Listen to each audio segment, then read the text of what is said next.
काले दिली पास दी शौकीन कुड़ी जावे मेरी काले रंग तू नोटी नोटी। लौंडे यहाँ पे हाथ रखने से पहले कहते हैं कि यार मुझे चेक करने दो तुम्हारा दिल कितना नरम है। मेरी कोई ऐसी वैसी इंटेंशन नहीं है, मैं तो बस ये देखना चाह रहा हूँ कि तुम कितने नरम दिल की हो। ये सब क्या देखना पड़ रहा है। हाँ तो भाई कैसे हो आप सब? मैं जितना मर्जी इनएक्टिव रह लूं ऐसा हो ही नहीं सकता कि एक महीना गुजर जाए और यहाँ पे कोई बगैरती ना लगे। 2-4 हफ्तों की खामोशी होती है और फिर तूफान आ जाता है और उसमें ऐसे ऐसे शापर उड़ के आते हैं कि बंदा देख के हैरान हो जाए। बाकी आजकल इंटरनेट पे आपके कानों में सिर्फ एक ही गाना गूंज रहा होगा, बबलू पा। और सोशल मीडिया पे आपकी आंखों के सामने सिर्फ एक ही बंदा होना है, वो है तलहा। अब कुछ लोग ऐसे भी होने हैं जो कहेंगे कौन तलहा। तो ये बात करके हम तलहा अंजुम भाई को कोई गुस्सा नहीं दिलाएंगे क्योंकि उनको वैसे भी बहुत बोतलें पड़ती रहती हैं स्टेज पे। आज हमारी वीडियो का टॉपिक है तलहा 33% वाला। असल 33% शूट तो इसके नाम के साथ करता है। पैंतीसरी आज से 1 साल पहले हमें ट्रक की बत्ती के पीछे लगा दिया कि देखो ये 3 लोग मिलकर स्कैम कर रहे हैं, 33% का सारा रोल है। अब पता लग रहा है कि प्लान पिच करने वाले भाई तो खुद थे। 33% जब इनको खुद नहीं मिला क्योंकि हिसाब ही नहीं बन रहा ना, बंदे 4 हैं, 33% आ ही नहीं सकता। लेकिन असल में मसला ये था कि अगर 4 पे डिवाइड करके 25% भी आता तो उसमें भी किसी ने भाई को शमूलियत की इन्विटेशन ही नहीं दी। गजब बेइज्जती है। तो भाई मुद्दे को थोड़ा शुरू से लेके चलते हैं।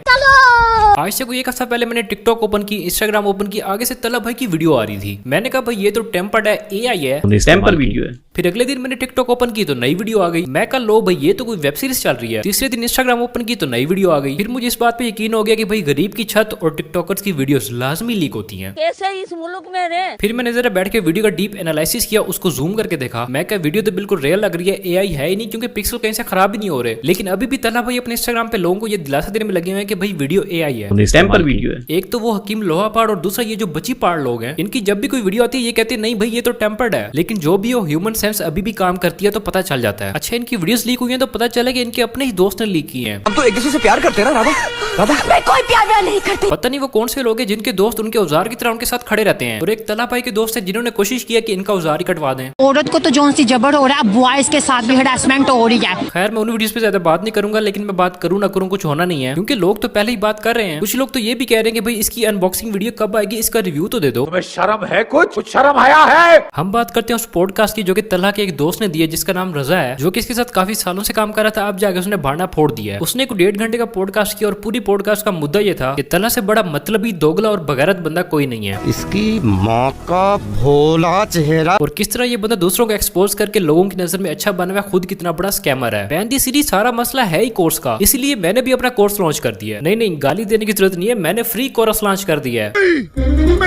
बेसिकली मैं यूट्यूब के साथ साथ ट्रेडिंग भी करता रहता हूँ और यही वजह है कि मैं इस चैनल पे इनएक्टिव होता हूँ। मेरी अपनी एक फ्री व्हाट्सएप कम्युनिटी है जिसमें काफी ज्यादा लोग हैं और वहाँ से लोगों को काफी फायदा हो रहा है। तुम लोग रिकॉर्ड वगैरह देख सकते हो। और मैंने अपना दूसरा यूट्यूब चैनल जिसका लिंक मैंने नीचे दिया हुआ है, वहाँ पे ट्रेडिंग सीखने की सारी वीडियोस जिनका एक पेड कोर्स बन सकता था, लेकिन मैंने सारा बना के फ्री अपलोड कर दिया है। लेकिन मैं अब सोच रहा हूँ कि मैंने तो अपने पैर पे कुल्हाड़ा मार दिया है, मुझे तो पैसे लेके कोर्स बनाना चाहिए था। पैसा ही पैसा होगा। लेकिन नहीं, ये समझ लो कि जो तुम लोगों ने मुझे पिछले 5-6 साल में सपोर्ट किया है तो उसके बदले में जो वैल्यू मैं तुम लोगों को दे सकता था अपने दूसरे चैनल पे, ये व्हाट्सएप कम्युनिटी में दे रहा हूँ। तो अगर तुम लोग भी फॉरेक्स ट्रेडिंग की कोई हाव नाव रखते हो तो नीचे लिंक दिया हुआ, जाके ज्वाइन कर लो, फ्री है, देखते रहना। क्यों नहीं? मामला इस तरह के थे। इसने कहा कि ये डाटा अगर बाहर आएगा, मैंने ताज़ा अनस को एक्सपोज किया है, मेरे ताज़े 5 लाख फॉलोअर हुए हैं, तो ये वीडियोस जब आएंगी तो मेरी तो इज्जत खराब हो जाएगी। ठीक है। लड़की के साथ प्यार करता था जो भी था, इसने उस लड़की से मेरी बात करवाई। मैंने उसको बोला बहना देखो मेरी बात सुनो, अगर तो आप लोग आपस में सीरियस हो तो निकाह करने में कोई बुराई नहीं है। ठीक है। इसमें आपकी भी इज्जत सेव हो जाएगी, उसकी भी इज्जत सेव हो जाएगी। ये सारी बातें ऑलरेडी तलहा उसके साथ कर चुका था, लेकिन ये दूसरे वे में कर रहा था जिस वे में वो अंडरस्टैंडिंग कर रही थी। ठीक है। 27 मार्च रमजान के महीने थे, 2024 की बात बता रहा हूँ आपको। तलहा भाई ने निकाह कर लिया, हैप्पी इनका निकाह हुआ। हम वहाँ से आगे वापस निकाह करके खत्म। अब यहाँ पे बात यह है कि जिस लड़की के साथ इसकी वीडियोस लीक हुई हैं उसके साथ इसका निकाह तो है, लेकिन वो निकाह इस डर से किया गया कि कहीं इसका डाटा लीक ना हो जाए, क्योंकि तलहा ने अपने किसी दोस्त को अपना फोन दिया, उसमें इसकी यही वाली वीडियोस थी जो कि लीक हुई हैं। तो अगले की हरामजादगी चेक करोगे, उसने उसके फोन से वो वीडियोस निकाल ली। अब जब तलहा को पता चला कि भाई अपने तो टोटे किसी के पास हैं, तो इसने सोचा कि चलो मैं उसी लड़के से निकाह कर लेता हूँ कि कल को अगर मेरा डाटा लीक हो भी जाए तो ये होगा कि ये लड़की मेरी बीवी ही है। पर ये सारी वीडियोस निकाह से पहले की और दिखाया ये जा रहा है कि इसी की वजह से ही निकाह किया गया है। और अब उस लड़की को अपने साथ रखा भी नहीं जा रहा जो कि उसके साथ ज्यादती है। इसीलिए बाबा जी फरमाते हैं कि निकाह से पहले लोलो पोलो नहीं करने का। बाद में किसी का अब्बा नहीं मानता, किसी की अम्मा नहीं मानती और किसी की कास्ट नहीं मिल रही होती। फिर बात यहीं पे आगे खत्म होती है कि मेरा जिस्म तो किसी और के पास है लेकिन रूह आपके पास रहेगी। टीम और डक्की आपस में बैठ के डिस्कशन कर रहे हैं कि कोर्स बेचते हैं। एक्सपेक्टेड जो रेवेन्यू पहले महीने का था वो ये था कि पहले महीने 30-40 करोड़ तो बन ही जाएगा। ठीक है ना भाई, डिस्कशन करनी है। मिलियन डॉलर अंदर करो, आप इंजॉय करो, इजी सीन है। पहले महीने में आप 100 करोड़ अंदर करके सो जाओ। अब जो अवाम आपके अंदर करके सो रही है वो आपको नजर आ ही रहा होगा। पैंती सीरी ये तो सीधे सीधे दोगलापन हो गया। आज से 1 साल पहले यही बंदा कोर्सेज को लेकर तूती नगारे बजा रहा था, लेकिन इसने ये नहीं बताया कि ये वाला आइडिया तो दिया ही इसने था, और क्योंकि भाई साहब को इस प्लान में शामिल किया गया तो भाई साहब ने उठ के एक्सपोज बना दिया और दिखाया ये कि ये बंदा तो कोर्सेज के बहुत ज्यादा खिलाफ है। और अब यही लग रहा है कि अगर भाई साहब को 33% मिल जाता तो भाई साहब चुप रहते। तो इसका मतलब ये हुआ कि जो ऑडियंस इस पर ट्रस्ट करती है उसको इसने धोखा दिया है। खुद ही उनको मशवरा दे रहा है कि 100 करोड़ अंदर करो, और जब वो करने लगे हैं तो भाई साहब ने उनके अंदर कर दिया है और अब भाई साहब के अंदर हो गया है। माँ प्यो की बधोई करने वाला तो दुनिया का सब तो बड़ा कोबरा सांप है। ये कहते हैं ना कि मोबाइलों को मैं एक्सपोज करता हूँ वाम के भले के लिए, वो सीन इस तरह से नहीं है। अच्छा, जो कंपनी इनको पैसे नहीं देती ये उनको एक्सपोज करते हैं। क्या? जो कंपनी इनको पैसे नहीं देती मोबाइल्स की प्रमोशन के, हाँ। ये उनको एक्सपोज करते हैं। जो कंपनी मतलब इनको कोई भी मॉडल आया है A to Z, उनके नुमाइंदे ने इनके साथ कांटेक्ट किया, अगर उन्होंने अच्छे पैसे दिए तो तला भैया आपकी हमेशा तारीफ करते नजर आएंगे। तो ये कट्टा भी खुल गया कि भाई साहब के जो रिव्यूज होते हैं वो भी फेक होते हैं। मतलब कि भाई साहब ने कोई एक काम भी ढंग से नहीं किया। सारी जिंदगी तला रिव्यूज ने लोगों को एक्सपोज किया कोर्स बनाने पे। पहले इसने अनस अली को किया, उसके बाद ये जो डक्की वाला सीन चला इनको किया, और एंड पे आके भाई साहब अपना एक कोर्स लॉन्च करके बैठ गया $49 का। हाँ जी, अभी भी ये वेबसाइट लाइव है जिसमें इसका कोर्स $49 का बिक रहा है। इससे पहले भाई साहब ने 5000 का कोर्स लॉन्च किया जिसमें कुछ था ही नहीं। वैसे ये 5000 फीस और कोर्स के अंदर कुछ ना होना, ये स्टोरी सुनी सुनी लग रही है। ये तो वही रजब भट्ट वाला काम है जो कि भाई साहब खुद कर रहे हैं कि इसने लोगों से फीस ले ली और कोर्स के अंदर कुछ डाला ही नहीं। और अभी भी इसकी वेबसाइट पे जो कोर्स है जो कि $49 का है, उसमें जो भी कंटेंट है वो सारा बेतुका है। मतलब कि यार ये वो चीजें जो कि इतनी वैल्यू नहीं रखती कि इनकी प्राइस $49 हो। मैंने अपना शॉपिफाई स्टोर खुद बनाया था, मैंने किसी से नहीं सीखा, मैंने सारे प्रोडक्ट खुद लिस्ट किए, मैंने खुद बेचा। मतलब कि ये सारी वो चीजें जो कि मैंने बैठ के अपने दोस्तों को फ्री में सिखाई हुई है, जिसके ये $49 आप लोगों से ले रहा है। तो ये खुद भी उन्हीं लोगों की लिस्ट में शामिल हुआ जिनको एक्सपोज कर करके ये यहाँ तक पहुंचा है। शाबाश बेटा, बहुत बड़ी। इस लड़की ने मुझे बताया कि तलहा ने मुझे 2 मंथ यूज किया है शादी का लालच दे के। अच्छा, ठीक है, और मैं इस टाइम प्रेग्नेंट हूँ। अच्छा, ठीक है, ये आफत जो मेरे सर पे पड़ी, मैंने इससे कंफर्म किया ये क्या सीन है। कहता भाई मेरे से गलती हो गई। तो उस बेचारी का अबॉर्शन हुआ, उसके साथ बहुत बुरा हुआ। खैर उस पर हम क्या बात करें।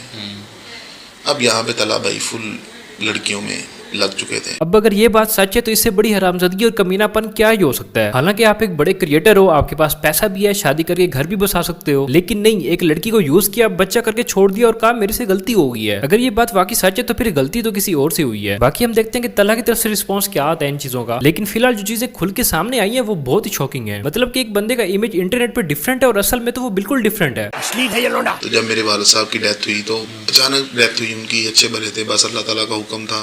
और मेरे वालिद साहब नहायत ही शरीफ इंसान, दाढ़ी रखी है, 5 वक्त के नमाजी परहेजी। वो मुझे बड़ा मना करते थे। ठीक है, कहते थे ठीक है आप जाते हो सामान दे के वापिस आ जाओ, अपना काम देखो। तो जब उनकी डेथ हुई तो सबसे पहले मैंने कॉल की तला को। मैंने कहा भाई मेरे वालिद साहब की डेथ हो गई है। इस बंदे का जीरो एक्सप्रेशन आगे से। ठीक है, सुबह 10-11 बजे मेरे वालिद साहब की डेथ हुई और पूरा दिन गुजर गया। अच्छा, पूरी रात गुजर गई, ये बंदा नहीं आया। मैं बस बेबस था। मैं कह रहा था कि यार जिस बंदे के साथ मैंने इतना टाइम गुजारा है एटलीस्ट वो तो मेरे पास हो। पूरा दिन गुजर गया, पूरी रात गुजर गई, ये नहीं आया।